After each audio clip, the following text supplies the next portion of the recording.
On this episode of The Streets, hitting the streets with the National Peace Program. A criminologist's report on crime in Barbados offers several solutions and recommendations. Part of that response is government's National Peace Program, that's self-described as birthed from the concepts of penal and criminal justice reform within a Barbadian context. It's under the Office of the Attorney General. The National Peace Program says it's seeking to address the ways in which the state treats crime and offenders. It's described as a holistic approach. Corey Lane is Minister in the Office of the Attorney General. He has direct responsibility for the Peace Program. Where are we right now and what's happening? I call here one of the epicenters of my work. What's here first? Here is Westbury. Here is Pittwick Gap. Here is New Orleans. Here is Westbury. So here, all of those areas meet here. I've actually covered few things in this area. Yeah, and hopefully you won't be covering anymore. When I first started to work on getting a feel of what's going on up there, to work with the NGO, with the peace agreement and so on, this is one of the first areas that came. This is one of the areas that would have had tension with persons. So we came out here and we do what we do best, which is to listen, find out what was the position, what's the problems, what's the concerns, and more importantly, what are the plans, what was the things you want, what was the solutions. And I found that just in this epicenter right here, there are a number of things that were possible. What's there? So here really is, I can let the guys right here give you a better idea here, but they said this is where the guys congregate, this is where the line, this is where the plan, and a lot of things actually kick off right here. So you know we would have had the, some people call it a block, some people call it a alignment area, I call it a caboose. I know what do you guys call it? Right here is a bar. A bar. Right there is a church. Right. It's That's how dynamic communities are. You understand? A cooling area, cozy area. But when we actually have events, this is where people stand up to sell and so on. So this is converted in many ways. I'd say even got spiritual sessions, church, everything is happening here. You understand? But when you look around here, in all seriousness, you would have had a community titan in the name of Ali Rochester here. He used to have the Beverly Hills football here. Community Guy Ramon carrying and Cody Abbott. He brought that back. He wanted to get that thing going again. So we started with a soccer-rama. Then we started the Love and Unity series, where we said that we get into all the communities that got tension. Because people saw us playing football, right? And thought that we were just playing football. But it is not about football. It was about people deciding that we want peace and we want to work together, right? And we said, all right, everybody that was intentionally, we play 16 games, 0 fights. Sorry, that's true peace. So we got the pavilion here. We got area where we build up some stalls and bars and so on. So look, let me make this an active community. Because the devil find work for either hands. So we we're going to do, we're going to got events, we can got sports, we can got culture, we can got all kind of things. And people can come out and sell. So you see a number of bars setting up, benches and some right around the area. We can do a lot of stuff. The community center that was launched, police post in New Orleans, police for years that have been shut down. But a lot of little men used to listen, used to do lessons there, used to learn this there, used to learn, but it was a dilapidated building. And what we did, we worked hard to get it back up and running so people can go in there again and get lessons and computer classes. So the whole idea is to get people in the community. Now, as the MP, I also the Minister of State for Crime Prevention, but also the MP for the area. My thing is to facilitate, and then the community now have to come and make things happen. You know, people see or hear about these cricket matches, these football matches going on. What purpose does it? Yeah. What purpose does it? Right. Sports is a very, very powerful mechanism. I have not heard people, but I've heard of people, trying to poo-poo sports. But as I say, sports is not sports. Sports is discipline, is teamwork, is affirmation, is exercise. It is a coming together to bring community cohesion and unity. So there was really, really purpose in the peace and peace in the purpose. So all of the sports that you've seen us done and that we're going to do in the future had a very specific purpose, and it has exceeded the purpose where many communities come and say, we want to get involved, we want to do that too, we want peace. So we went from love and unity to one love, to bring back the love, so it become the whole peace and love series now, as opposed to one-off. So give me an example of what exactly this has worked, the activity, your program, is how this is converted into communities. So there are a number of guys, as I said, from various areas, near and far. So over just about a gap or two away from here, you would have had people not agreeing with one another, want to kill one another, right? After some negotiations, some talk, this is my area, so we could come, I could talk to them. And what you find is by bringing them together, you find that something is saying really petty, or something that going way back with somebody father and our body father that just pass on. Something that real minor when you really drill down.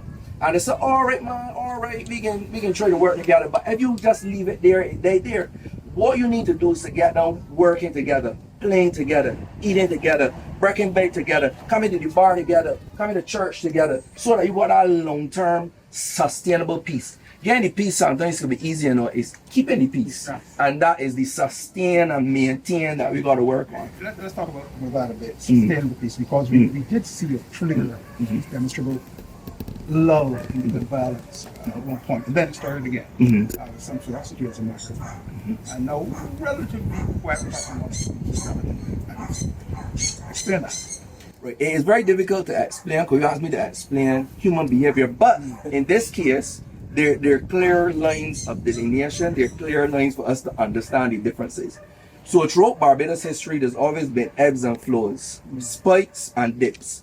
What you've seen over the last 3 years, though, it is very intentional work, where the government, through the facilitation of NGOs, non-governmental organizations, going to areas, finding out what's going on, doing that street outreach, and bringing groups together.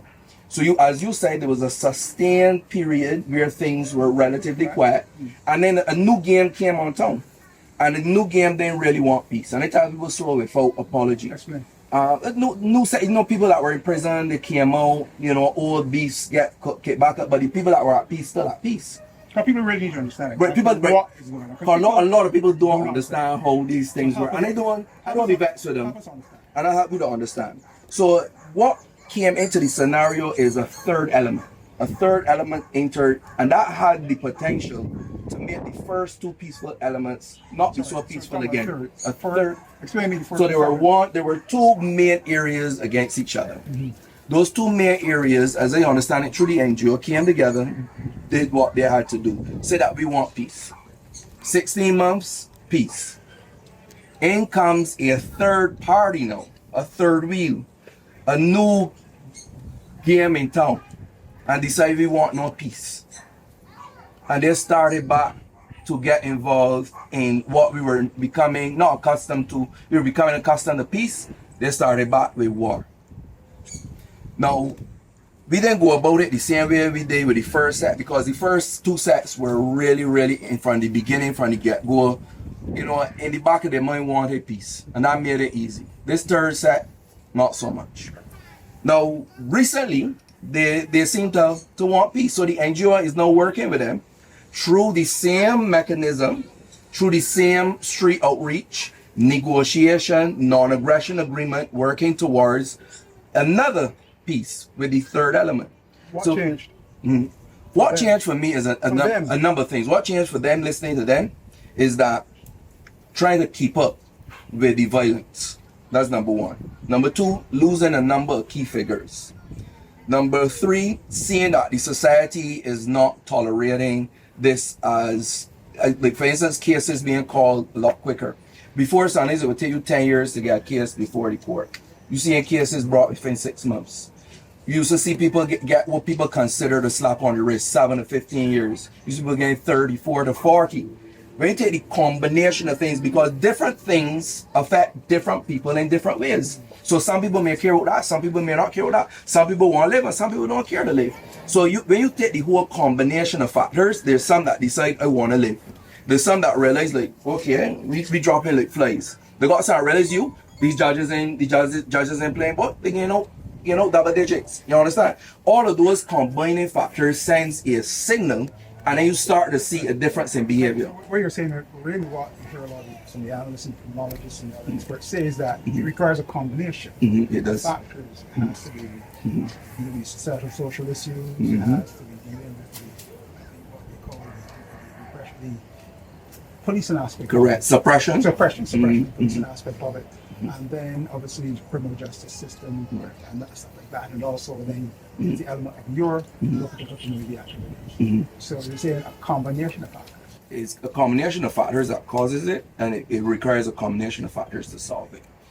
And my aim is really upstream. What I try to do is to get to, and a lot of people link my aim with the crime fighting part of it. But my end is really, what I like to see my end as is, let me get a little bit before they even get to this stage, you know what I mean? From the time that they're at that adolescent stage, young, even parents, let me get to them real early before it even gets this bad. That's really where my part is primarily, although I have to work in all the different areas, but that's the part I really like to focus on. But you are correct. There's a combination, I call it the cobbler pot of circumstances that actually cause us to be where we are today.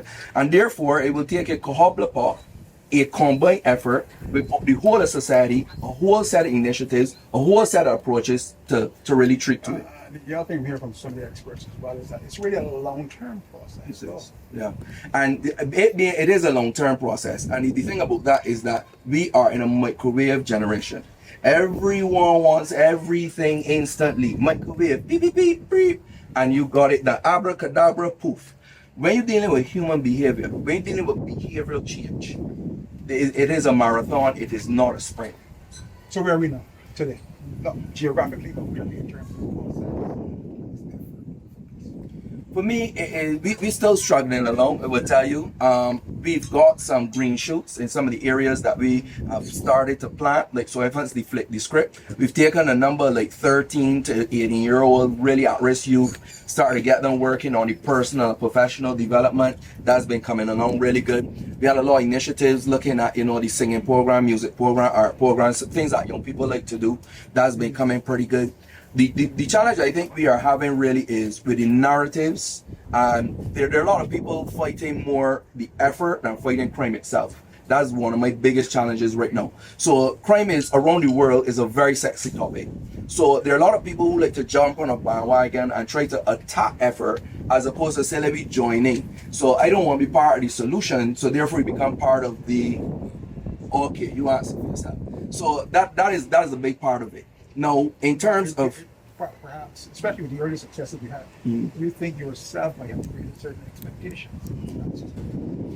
No, I think that could have been created, but it wasn't intentional, because what I believe too, and I do agree with you, there's nothing easy about this, and there's nothing short-term about this. And sometimes you are a victim of your own success. Sometimes when you do really well, the bar is set really high, and then people expect miracles going forward. But from the beginning, we've reiterated, although I don't think that message is penetrated as I would like, is that this is not the end. We've got more work to do. We've come a long way, but there's a mighty long way to go.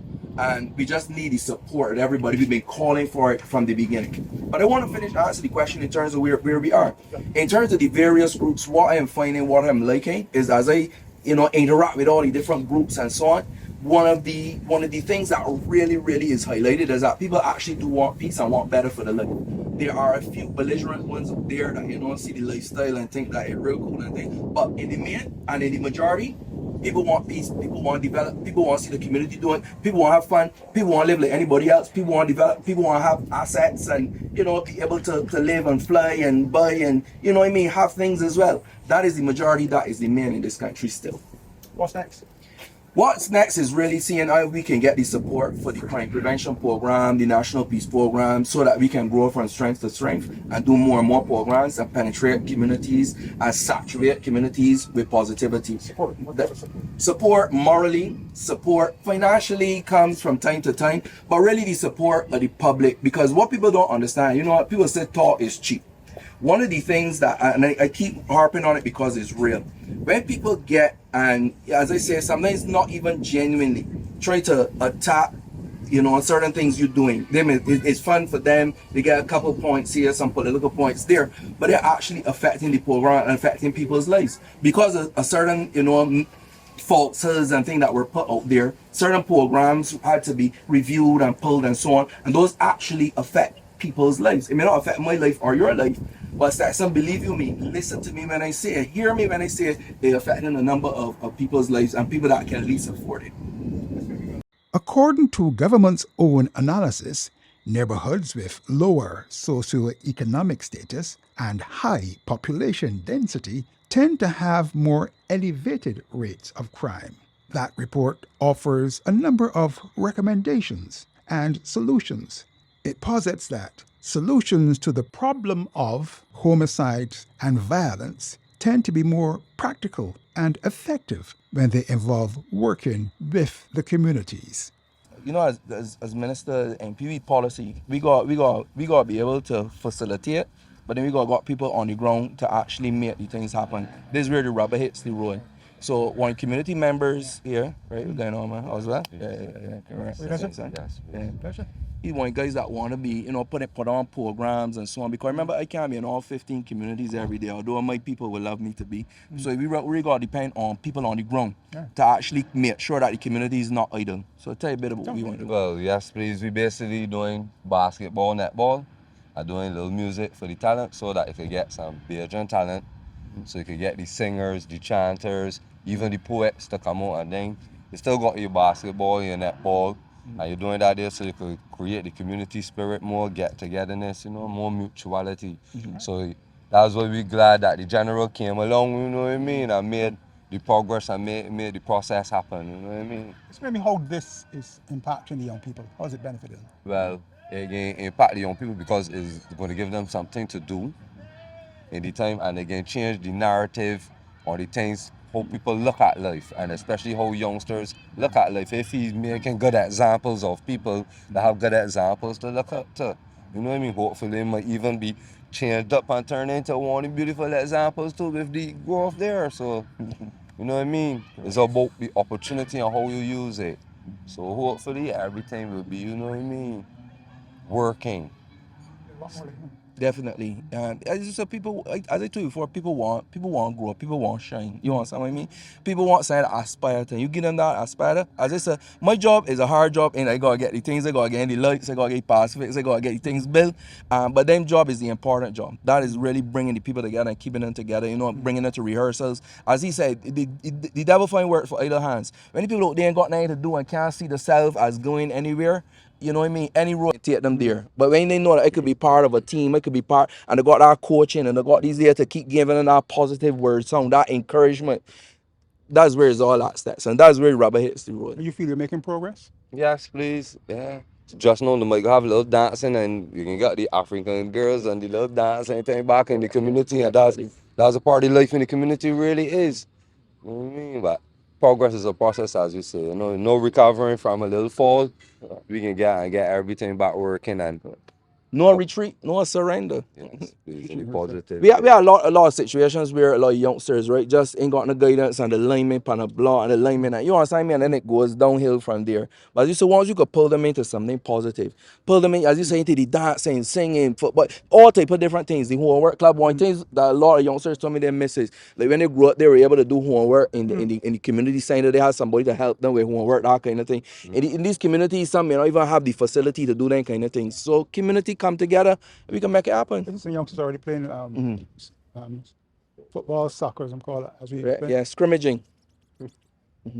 So you must have an interesting life story yourself. Yes, because I here doing my music and different things. You know what I mean? So how does it help you personally as well? Yes, please. Give me a lot of things to think about myself, because you know what I mean, circumstances is made you up and bad, depending on how you is, how you handle it, you know what I mean? But positively is all good because at least it's peace. And from there you can work. Anything can happen once you got peace, you know what I mean? You just want the peace. Yeah, fine. If you got peace, you could do anything from there. From there, if it's war, you'll be frightened. So what's the message you would like to give and minister as well to the other young people, even not so young, in these communities? I love what they're doing. Listen to what the general is doing and try to help the general do what he's doing, because it's a very positive move. And it wasn't happening before, so now it's happening. We need to forward it. So that's the message that I would give. Forward the mass movement. Not a lot of, as he was saying, there was a lot of war, people frightened to go. A lot of people are actually prisoners in their own gaps. Yeah, people can go to the gap. People come and they want employment, right? And they're coming to you for employment, but the employment gotta be in that gap. Because they're frightened if they go to that gap, can take them out. You know what I'm saying? Somebody that them against or against them up. somebody opposite, somebody that looking at like you at war with would take you out. You understand? So when the peace came, I think it really eased things eased a lot of tension. People could go economic activity, and that's where we gotta get more peace, and that's where we gotta keep the peace, and it gotta be sustainable. And it just can't be for now. It can't be for sure. It gotta be saying that really and truly, as I said, everybody right around just support and keeps going so that people can live. There's another world out there that a lot of people may not be exposed to, may not see. Yeah. Isn't it? What some may call the ugly on the belly. Or something. Is that correct? Yes, it's true. In doing this work before and more so now, I recognize that, and that's why they say there's a them and there's a us and there's two Barbados. There's a Barbados out there that a lot of people are totally in the dark where it is concerned. And I believe that if we get understanding, cause a lot of hatred and stigma and discrimination is really come from ignorance. You not understanding me and I not understanding you. So the streets got a certain code. Streets got a certain way of doing things. You understand? And I find that even with programs like these, I commend you for this. Even in programs like these, it helps to bring the knowledge gap and bring us together closer. We can understand where people coming from. People can understand where we coming from. And that is what you need a lot more of, because there's a lot of social isolation where young people are concerned. You know, people, they don't understand me. They're looking up at me. They got nothing to do with me. And you know what I mean? It's be that kind of fight. It's be a war. What was the most shocking or most profound thing you learned, discovered, or experienced during this process? I think this will shock you. I think I was shocked at the organized level of some of the blocks and so on. Like sometimes I see them more organized than the public service, right? The way how they got their structures and leadership. But the more shocking thing for me was how naive I was. I was thinking that crime bad, people dying bad, and that once you start to do good, that everybody can come and support you, right? I get blow out the water with that one. That one blow. That's the biggest. I can't get over it. Where people could say, all right, like you can actually see saying, you see the NPP, they're not trying to do the thing, and people trying to do something positive, you know. So I actually automatically thought, like, once you're doing good, you know, la, kumbaya, everybody can come together and know stats on it doing work. So no. They got people that would know something good, but they would still put it down for their own agenda. That is the more shocking thing, human behavior, that I have ever experienced in my entire life, and it made me realize I got a lot to learn. I'm still young, and I was totally naive where that is concerned. And the most positive thing? The most positive thing for me is that at the end of the day, is that humans at the end of the day want peace and they want love. I was interacting with some people, you can hear about that soon, recently. And you know, you look at them from a distance and you just think these people bad and the belligerent and the killers and things. When you sit down, you really listen, these people realize that at the end of the day, as Barbadians, we still got a lot of love and a lot of respect, and it just need to be harnessed. So for me, that's the most positive thing at the end of the day. That love that in all of we that just need to be brought out.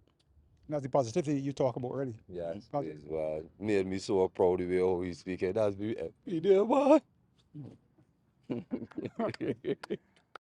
On the next episode of The Streets, support programs targeting at-risk youth. I work alongside the National Peace Program with inmates and at-risk youth generally.